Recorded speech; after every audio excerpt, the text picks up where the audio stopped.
Last 30 seconds po. Manalalo pa ba?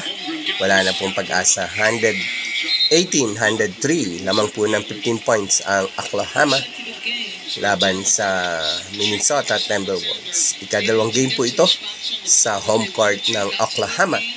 May mangyayari pa po kayang pagiganti kapag ang laban ay nailipat na po sa Minnesota Timberwolves. Tuloy po natin ang panunood. 118, 103, 10 seconds. 1, 2, 3, 4, 5. Last 3 seconds, last 2 seconds. Congratulations, Oklahoma Thunder, for winning its Game 2. 2 wins na po against no win sa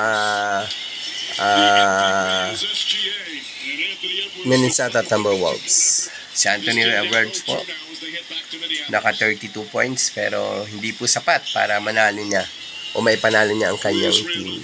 Looking forward po pag ang laban po ay nalipat na sa home court ng Minnesota. 2 wins against 0.